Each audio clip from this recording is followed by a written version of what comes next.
Welcome to the University of Michigan Economics Department's PhD commencement for the class of 2021. My name is Mel Steffens and I'm chair of the Economics Department.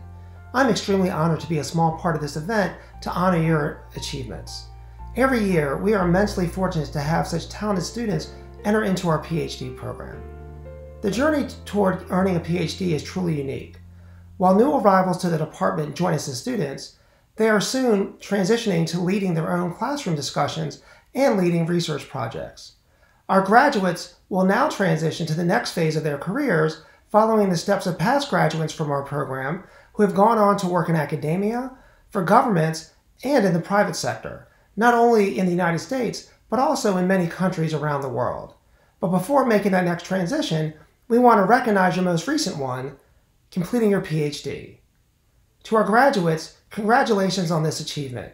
You should be incredibly proud of yourselves for successfully completing a challenging academic program which combines theoretical rigor with sophisticated empirical methodologies.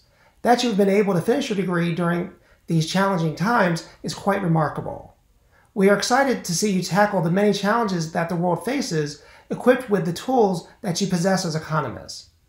To the family and friends of our graduates, I would like to also congratulate you and thank you for all you have done to support our graduates as they venture towards their degree.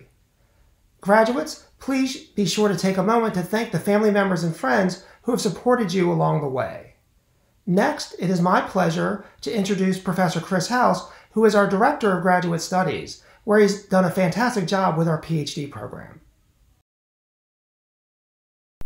Hi, my name is Chris House. I'm the Director of Graduate Studies in the Department of Economics, and I would like to welcome you all to this graduation video.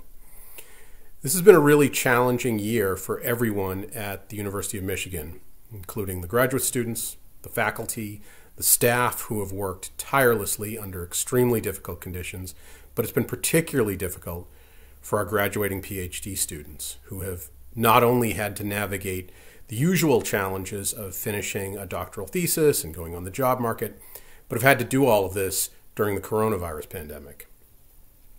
The fact that these new PhDs have successfully overcome these obstacles is a testament to their character, their resourcefulness, and their determination.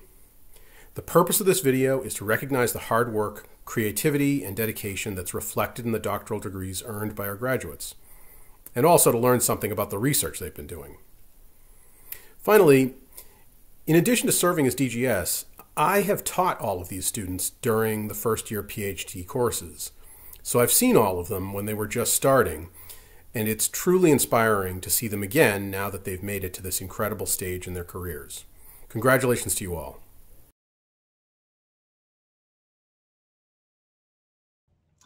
It has been very exciting to work with Thomas Brose, who studies fiscal federalism, a topic of great importance both for the United States and for Thomas's native Switzerland. Thomas's thesis work looks at the effect of state and local business taxes on proclivity of businesses to invest, in particular looking at entry and exit, and finding that when tax rates are higher, fewer businesses enter, which obviously has importance for state and local policy.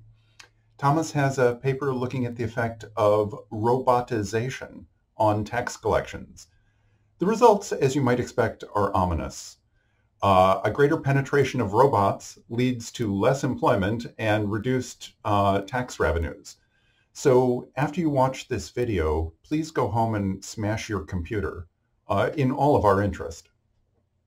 And Thomas has worked with Chiara Ferrero, another of our graduates, on property taxes during and after the Great Recession.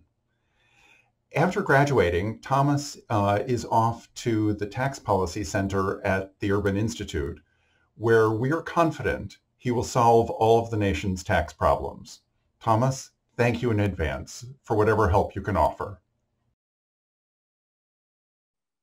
It is my pleasure to introduce Guangye Cao. Guangye is interested in cryptocurrencies, in particular, initial coin offering. An initial coin offering is kind of like an initial public offering of stock, except instead of receiving stock, investors receive tokens that can be traded on an exchange. The hope is that these tokens gain in value. Usually, when a graduate student writes a thesis, it adds incrementally to our existing knowledge. Even the great Sir Isaac Newton said that he was standing on the shoulders of giants. In Guangye's case, her feet are firmly on the ground. There just isn't a lot known about initial coin offerings, so her starting point was to gather data, to document their occurrence, and to document the returns that investors received. In her data, these returns are very volatile. Investors often take losses, especially initially, and subsequent returns can be quite high. One puzzling feature of these initial coin offerings is why investors would ever want to receive a token that can be only exchanged on a particular exchange. In her second paper, Guangye came up with a sensible explanation. Consider a firm that's building an exchange for some product or service and is trying to decide between issuing debt or equity or tokens. The debt and equity of such a firm is likely to be quite illiquid. The tokens, however, can be used on the exchange that the firm is creating. It is this liquidity advantage that is Guangye's rationale for the initial coin offering. Next year, Guangye is going to be taking her unique set of talents to the Analysis Group, an economic consulting firm in Boston. Congratulations, Guangye, on a job well done, and good luck with all that is to come. I'm Charlie Brown. Along with Martha Bailey, I co-chaired Connor Cole's dissertation committee. Connor's main dissertation essay and his job market paper examines how shifting after-tax benefits for having a child forward by 1 year affects the child's long-term development. His research design exploits a quirk in the tax code. The parents of children born just before the new year receive a sizable benefit in after-tax income a few months after the child is born.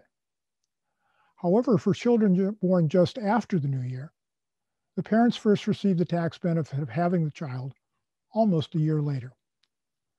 Connor finds that more parental income in infancy has measurable effects on a child's long-term education and labor market outcomes. To reach this conclusion, Connor had to confront a number of complications, which I will spare you, though Connor did not spare us. Given current policy proposals to provide more income to families with children, Connor's careful and convincing work is certainly well-timed.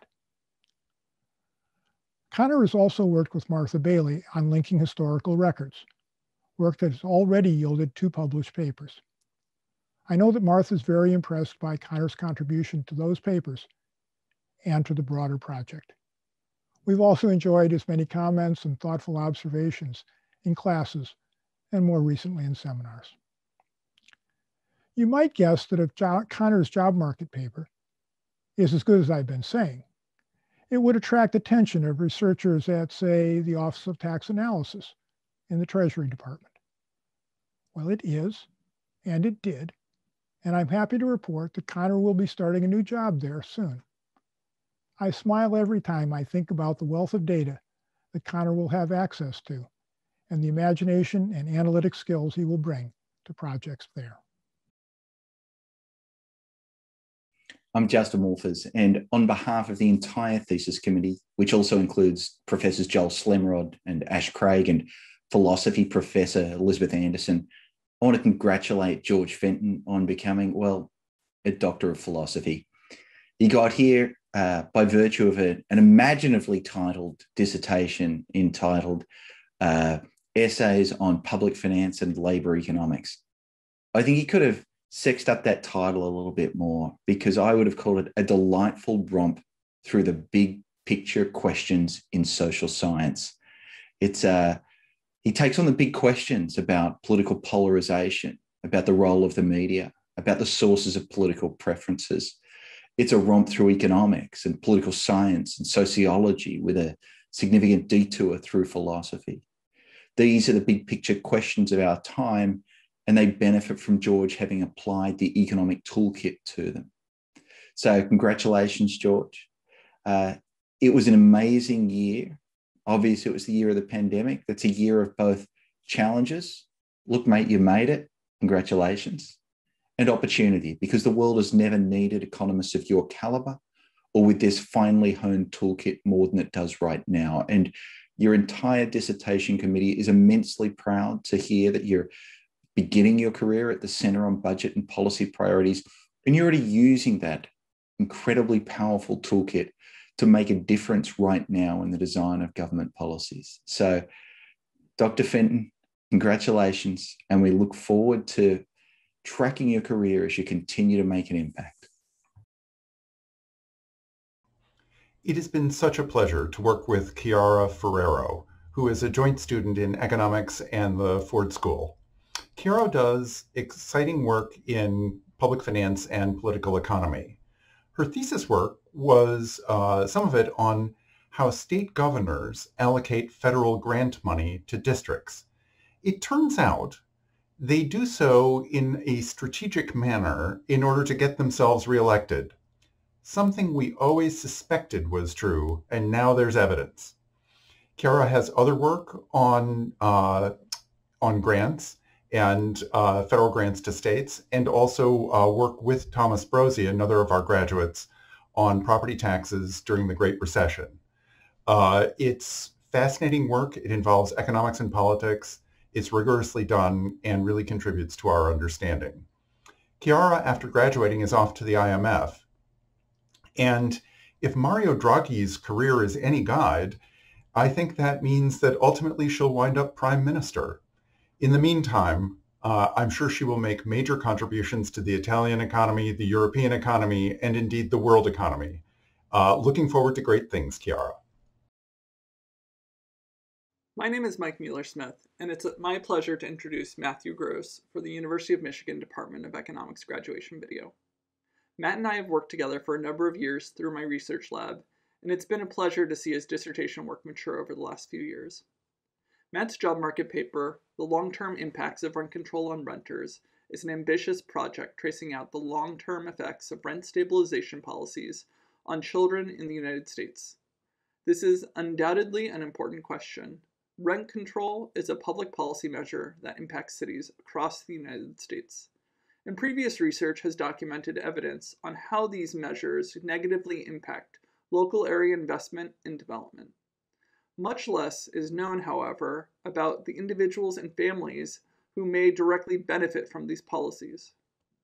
Rent control may provide access to labor markets and amenities like schools that otherwise might be out of reach for low-income families, but these families may be locked into place in order to maintain the financial benefit, resulting in spatial mismatch, which could actually worsen outcomes, especially for children, if parents forego career-enhancing job opportunities or educational opportunities for their children simply because it would require moving and losing the rent control benefit. To study this question, Matt matches census tracts with and without rent control using a form of propensity score matching.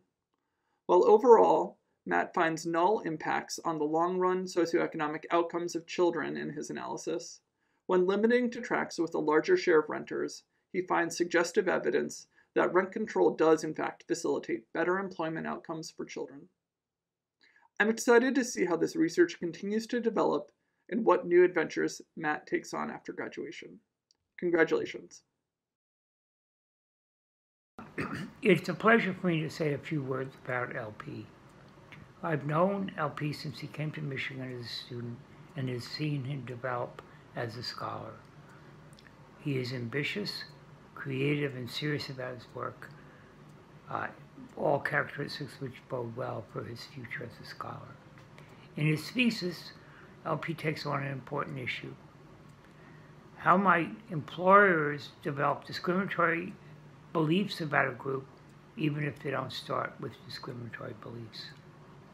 His insight is if the employers are uncertain about the potential of a group, then if initial experiences hiring from the group are discouraging, employers will stop hiring from that group and then won't learn the errors of their ways. This simple insight, starting with this simple insight, LP develops it into a formal theory, which is a nice piece of work. He then goes on to test the implication of that theory, first with an experiment, and then by looking at data from a large retail firm. Both the work from the experiment and the work from the retail firm tends to confirm the predictions of LP's theory. This is a very nice piece of work that I think will end up influencing the way economists and others think about the evolution of discriminatory beliefs. Next year, LP will be at Stockholm University. I and the rest of his committee wish him well. We expect to see great things from you in the future, LP. My name is Dean Young, and I am the chair of Akash Bhopal's dissertation committee. Akash, I'd like to extend my hearty congratulations for an amazing dissertation. You've produced simply a stellar set of papers on a very diverse set of topics in development economics. Your work on colonial institutions and their impact on present-day education, your work on aspirations in financial decision-making, and your work on health policy are all really, really important contributions to development economics, and they take place in an amazing variety of places in India, the Philippines, and Latin America, respectively. Congratulations again. You're well on your way to making an important mark on development economics, and I'm very excited as you start your career at the World Bank. Again, congratulations and best of luck with your future endeavors. I hope we stay in touch. Welcome to the families and friends of our fantastic graduates. Congratulations, you've made it to the letter O, and I bet you figured out by now that econ professors are not chosen based on their mad video production skills. I'm Sue Donarski, and I've had the privilege of being the mentor and co-author of Dr. Stephanie Owen since she arrived at the University of Michigan. Dr. Owen's research focuses on reducing inequality in education. Her dissertation evaluates policies that have the potential to increase the representation of women in STEM fields, including economics, and of disadvantaged students at elite colleges. We are very proud to have Dr. Owen as a graduate of our program in public policy and economics, as well as of our fellowship program in causal inference and education policy research. I cannot wait to meet the students she teaches and inspires, and the research she produces to inform public policy. Knock 'em dead, Stephanie. Hi, I'm David Miller, Associate Professor and Dissertation Co-Chair for Rosina Rodriguez Oliveira. Rosina is a microeconomic theorist who studies information design, which is about what kinds of information it's optimal to reveal to an audience you're trying to persuade. In her job market paper, Rosina shows what we should expect when one firm has information that its competitors don't have. Rosina shows that an informed firm has an incentive to reveal all its information about demand to competitors to benefit from price coordination. For consumers, price coordination among firms is harmful. A regulator concerned for consumer welfare should consider requiring the informed firm to pass that information to a neutral fourth party first, to add noise that the informed firm does not observe. Then consumers will benefit from the firm's inability to perfectly coordinate. Rosina's other projects address other exciting applications of information design to study data brokers, product reviews, and decentralized organizations. This year, Rosina won the Uruguay National Prize of Economics, as well as the Economics Department's Michael Moore Dissertation Research Prize. She's going to join the University of Bonn as a postdoc at the Hausdorff Center for Mathematics. Rosina, I'm incredibly pleased to see the results of your work, and it has been a real joy and privilege to work with you these years. I'm so proud for your accomplishments, and I'm looking forward to all your future success. It has been a wild ride working with Andrew Simon. His work explores the general equilibrium implications of fiscal federalism. This sounds hard because it is hard, but fortunately we have people like Andrew who are on top of it. Now, Austin, Texas may seem like it's very far away and hardly worth talking about. But Andrew's dissertation has parlayed the funding of its community college into a really important analytical exercise that I believe will serve as a model for all future studies of this type. In addition to this, Andrew's dissertation has an important paper with Matthew Wilson, another one of our graduates, on the minimum wage. And it also has work on who benefits from investments in public higher education, which is everyone, obviously. After graduation, Andrew is off to the University of Chicago, where he will have a postdoctoral fellowship and learn at a practical level more about the minimum wage. I expect that he will continue to do the kind of path-breaking research that he started with his dissertation, and just hope that the University of Chicago is ready for him. It is my pleasure to introduce Wen-Ting Song. Wen-Ting is a macroeconomist with interests in business cycles and financial economics. Wen-Ting has written a very innovative and provocative thesis. It's about how attention affects firms' response to economic shocks and how this matters for the economy's overall response to monetary policy. The key theoretical insight is that attentive firms, because they see the world more clearly, should respond better to all types of news. This means that the stock market price of an attentive firm should get an added boost during good times and fall less during bad times. No matter the shock, the relative value of the attentive firm should rise. To test this theory, Wen-Ting needed to decide which firms were attentive and which were not. Measuring attention is one of the innovations of the paper. She uses word counts from SEC filings to tease out what firms are paying attention to and how much attention they're paying. In the end, she finds strong support for her theoretical predictions. She also finds something else that is surprising. Firms on average pay more attention in bad times than in good. Armed with the evidence that inattention exists and that inattention matters, she investigates the implications for monetary policy. She finds that the impact of monetary policy shocks grows with the fraction of inattentive firms. Inattentive firms don't respond by changing prices but by changing quantities. So interest rate changes have bigger effects on output. Combine this with the result that attention grows during recession, and the implication is that monetary policy is least effective when it matters most. Next year, Wen-Ting is taking her talents across the border. She's beginning a job in the research department at the Bank of Canada. Congratulations, Wen-Ting, on a job well done, and good luck in all that's to come. It was my pleasure to supervise Ellen Stewart on her dissertation in economics.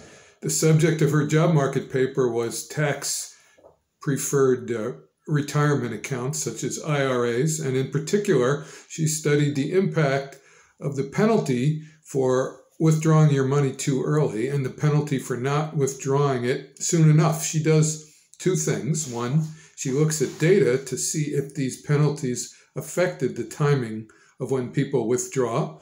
And second, she looks at whether they were set at the right level. And the answer to these questions, first of all, yes, they do affect behavior. More than 17% of traditional IRA holders change their withdrawals timing, and for a total of about $80 billion a year.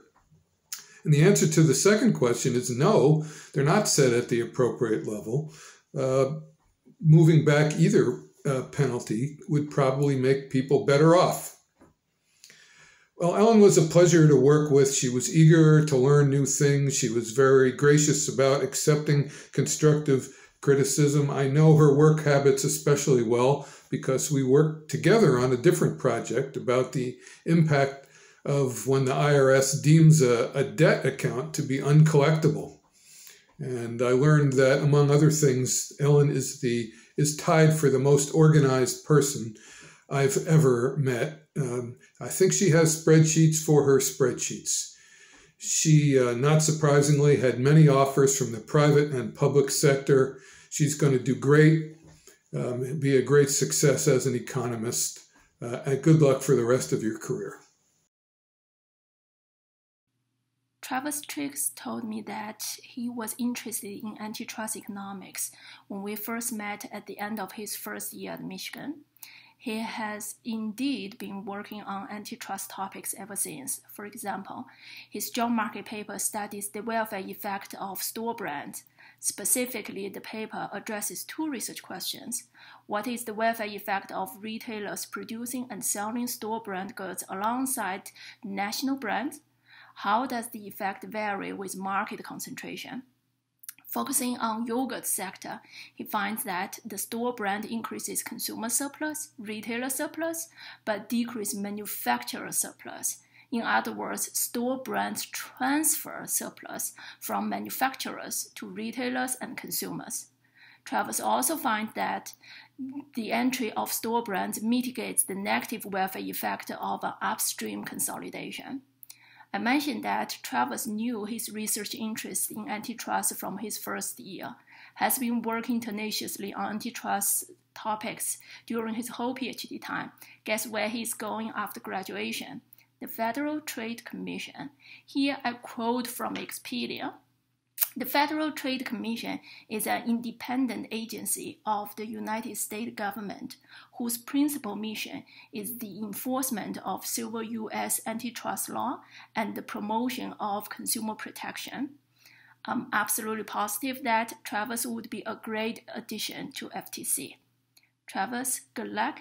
I wish you all the best and hope to see you around in conferences. My name is Dean Young, and I'm the chair of Obed Rehman's dissertation committee. Obed, I just wanted to extend my heartiest congratulations to you on your PhD.